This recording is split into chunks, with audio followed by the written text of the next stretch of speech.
Hello, everyone. I'm very happy to be with you today. I am Magdala Ramirez. I come from the Maya Mexica, and this energy that it is right now everywhere in the world is very, very powerful. And today we're going to be talking about that. I have with me Shrishti. Shrishti is my spiritual daughter, and she's actually in charge of the radio. And she is amazing. I love her so much. And she's making her PhD in something related with quantum physics. And she was telling me about all these teachings of the mother. It is very much perfect relationship with the quantum world in science. So, Shrishti, tell me about it. Okay, so I'll just do a little quick background. So I've done a lot of part of my work has been in solid state physics, and that's related with the quantum physics and experimentation.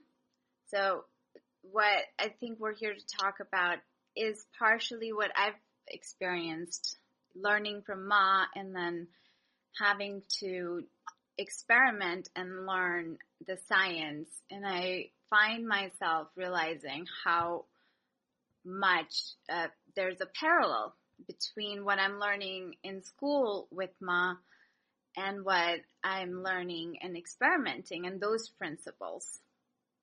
So one of the things that with the quantum world, what we realize is that everything is possibilities, and you deal with probabilities until you measure something. There's the concept of entanglement. They've even found that in experiments that particles just pop out of nowhere. And really, if you think about it, it's mind-blowing because it violates the conservation of energy, but really all it means is that we're not really understanding the full picture of how it works. But in the school, what I've been learning is what I've been experiencing is something very similar to comprehend the probabilities within my own self and to comprehend how I'm making a choice, to understand different types of consciousness in myself and to uncover it. And that's one of the biggest things that we practice, and we're being trained to almost learn and comprehend something very different. And I think Ma can elaborate on that teaching. We do. The ways of the feminine is how the ancestors talk about this world. It wasn't at any point that it has to do with the gender. It has to do with your feminine mind and how it works. And as the ancestors call it, the ways of the feminine, nowadays, science is calling it the quantum world. A part that it is hidden, your own heart. And how do you relate with that own heart? Shrishti was telling me about all these experiments that they are talking about. It is the same teachings that the mother is bringing to the people about take a look of all these possibilities happening at the same time. Every time that you make a decision, a choice, you very much are branching out. But you are at the same time experiencing different realities, and there is a part of you that it is able to relate with all the possibilities at the same time. It wouldn't be a possibility if this was not possible. And as you raise your consciousness, immediately those possibilities changes because the awareness that you have for many other possibilities is happening within yourself. So the teachings of the mother from all these years, all this time and space, it has always been about the new world and the powerful relation that you have within yourself and the ability that you have to transmute what it needs to be transmuted in order to tap into the other heart. What I mean about the other heart, it is those teachings of the ancestors that they were talking about the two hearts. One heart that contains all the experiences and situations that you have in this lifetime, that in some way or another, it has been slowing you down in many ways if it is not transmuted. Yet, if you learn something, you don't need to repeat the lessons. And then you have the other heart. The other heart is the one that it is connected with the multiverse. It is the bonding and the alignment that you have with the Great Mother, the one that created you.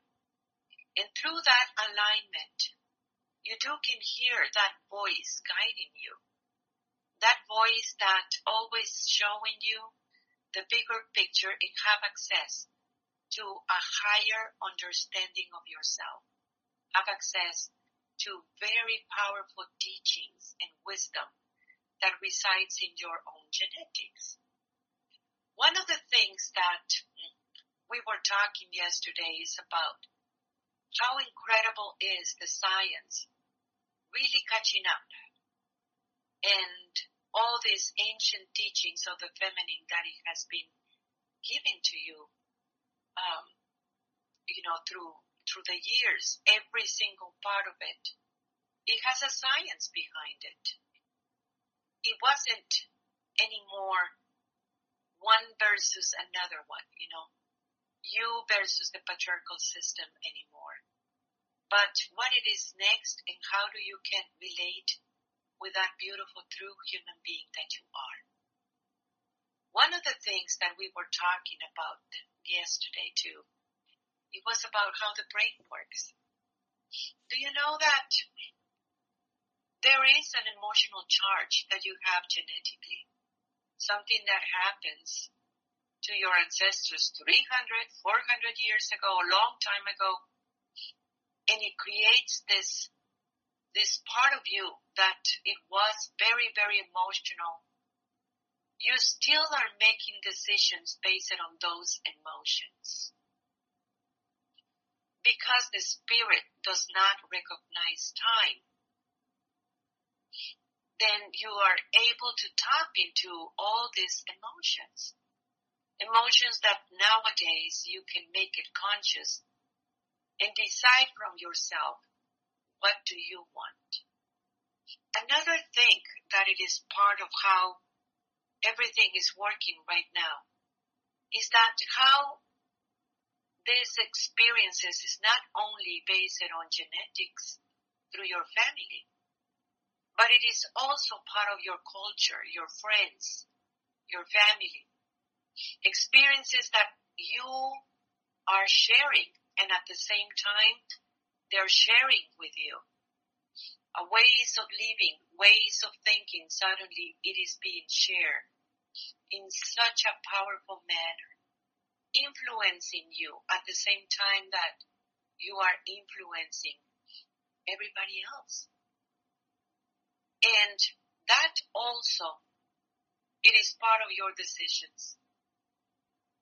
That when you think about it in that perfect moment that you make a choice and heal whatever emotional charge it is involved in it, in order to tap into the other heart, the one that it makes decisions, instead of making decisions in this automatic that it is charge of emotions.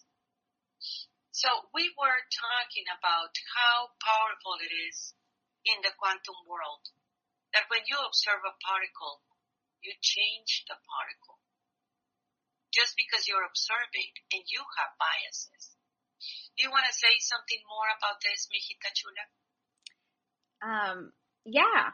I think just the act of observation it messes up the system. So if you're not observing the particle, you don't really know what the particle is doing. And I actually think it's such an interesting principle too, because that's where the whole, Schrodinger's cat comes in. It's like you don't know if it's dead or alive once in the box. But you know what I found though, like just experientially, like applying it through the teachings, is I don't think there is like the unbiased observation, because I find in myself, in the act of observation, I already have agendas. Like my agendas are, I'm going to change this, or I'm going to change that, or or judgment, or a previous reaction, projection on the same observation in myself. So I think maybe the observation, the act of observing needs to be just like a blank curiosity, and it needs to come from a different place entirely in order to truly observe what's going on. And this is very powerful, because part of the prophecies talks about this new world to be like children. Means there is no hidden agendas or biases that in some way limits your experiences based on that bias, that you repeat it and repeat it and repeat it. So one of the things that it is very important to notice, people thought through that programming, I will believe until I see it. And it is actually backwards. Because what you see is what you believe. So when you change that and understanding a very different story within yourself, it really creates the new possibility. Yeah. Your next step that you are working on it in raising your consciousness. We are living in these incredible, powerful times, because as the people raise their consciousness, well, science also changes it, because you can see it. Means it is able to everywhere be able to see it, being able to move it. Do you realize how powerful you are? And what are you doing? So here is the new world, and you are increasing your senses.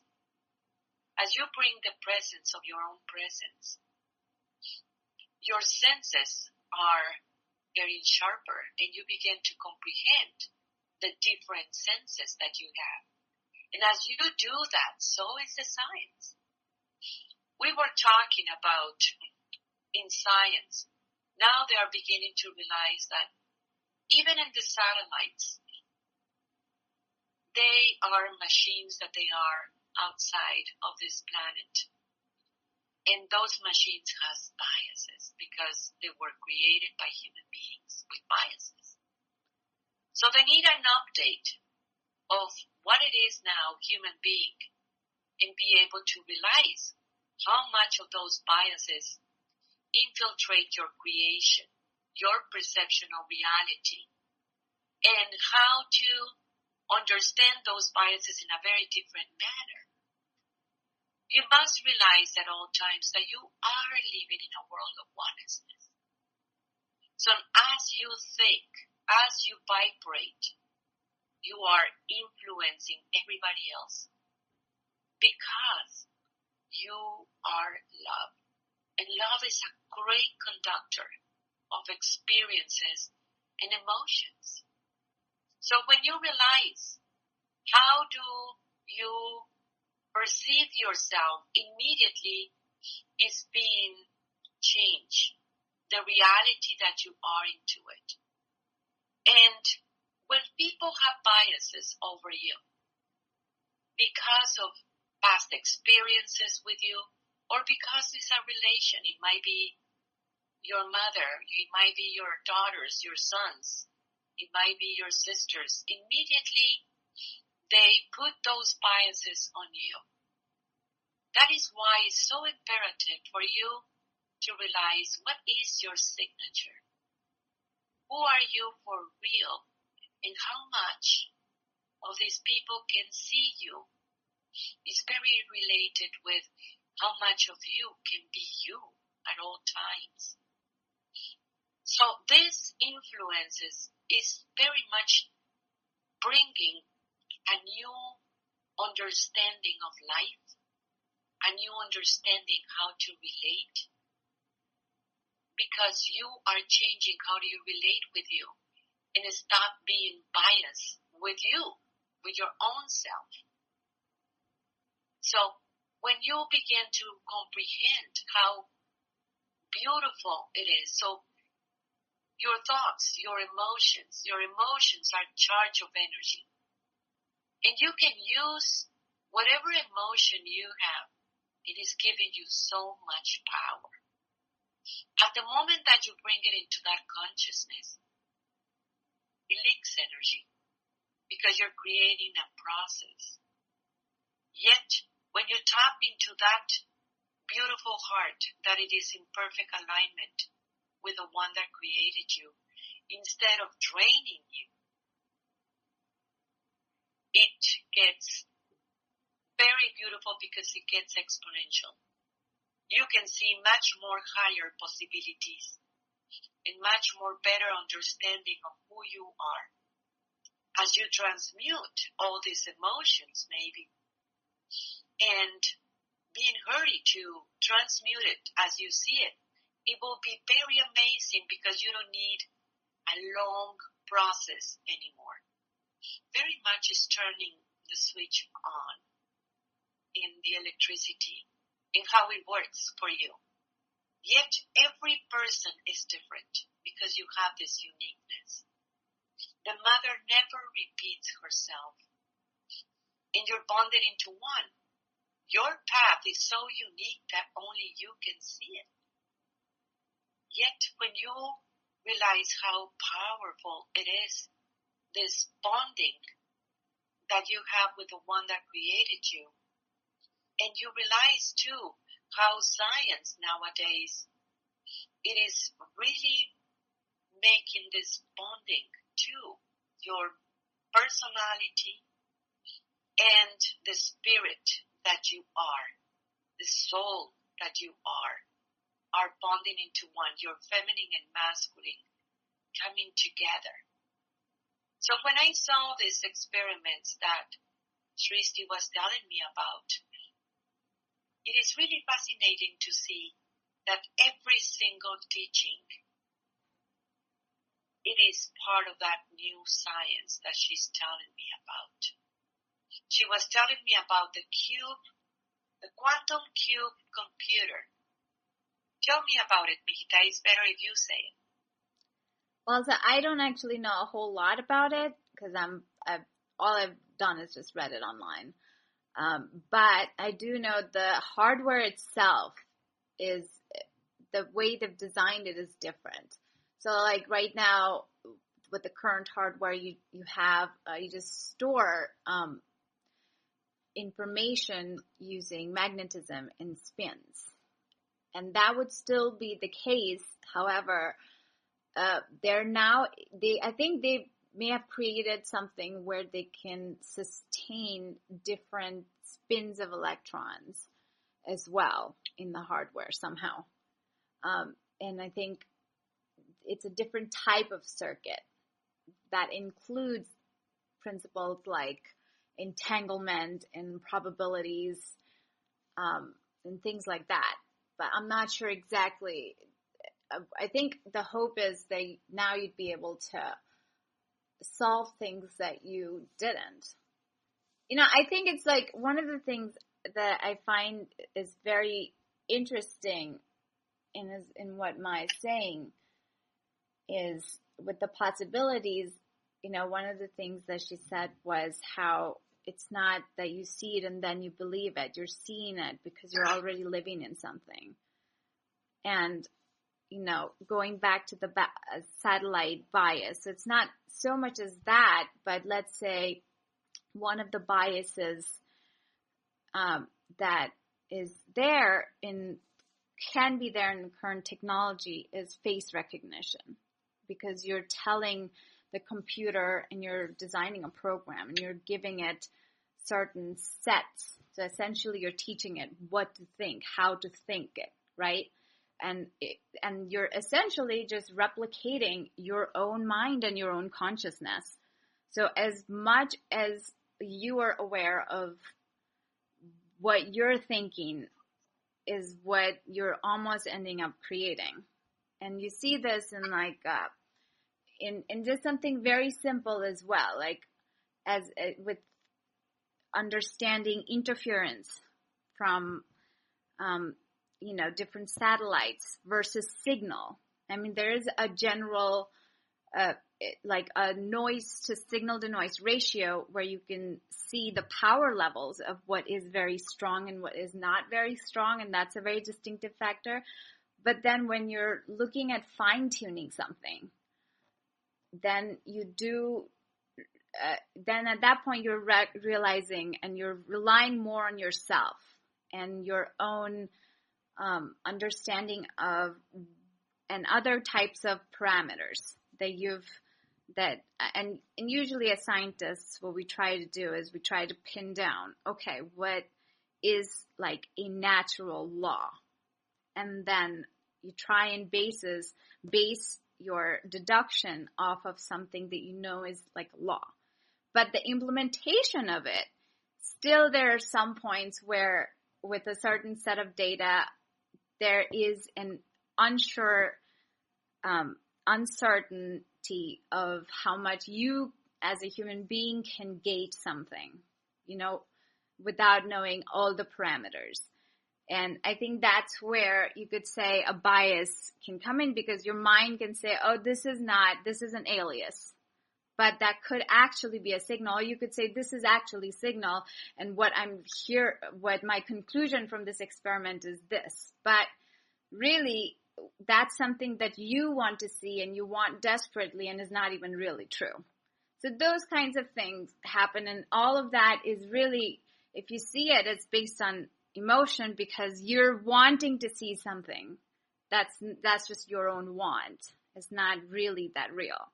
But I think we do that in everything. And so I think when Ma is talking about senses and expanding our senses, one of the things that I've found that's kind of difficult is there needs to be this discernment. I'm using my like emotions to sense, but my emotions are very unclear because they're filtered with what, as we've been discussing, my own biases.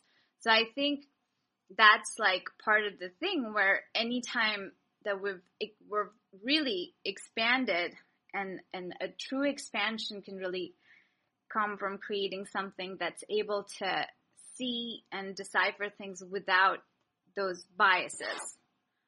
But, and I think that's the training that the feminine teachings have actually been bringing. So it's like how Ma calls it, it's like the consequence, like me being able to understand and see things and, decipher equations and think differently is a consequence of the teachings of the feminine, really, and how I'm learning things inside myself. That allows me to think better, create a different story. Wouldn't you say, Ma? Yeah, it is like that, because when you realize to see a different perception and being able to empty yourself, being able to make the hollow bone within yourself and drop that little heart that it has all these biases and all these hooks because of those emotions that it is hooking you down, you are able to see a very different story. One of the things that we have been speaking in here is when you listen with the one that created you and you ask a question, she always tells you for the highest good of everyone. She always will answer you, not as telling you what to do, but showing you the consequences. because those possibilities already has been created. So when you are aware about what it is, this powerful vibration that you have, it's very, very amazing to see how it works. You know, one of the things that is very important to make this realization, people likes to think, well, the science is defining a teaching, and it is not true. It is those new teachings of the feminine that it is bringing the new science. Because in this planet, everything comes from the feminine. What you are able to hear, it is just a perfect vibration. That match of vibration, accordingly to your vibration, is what you're going to hear within yourself. What you're tapping into it. And that is why sometimes when you can see all these teachings and all this wisdom, it is happening everywhere in the world. People that they are matching the same frequency are able to listen to those teachings. And suddenly you feel it within yourself.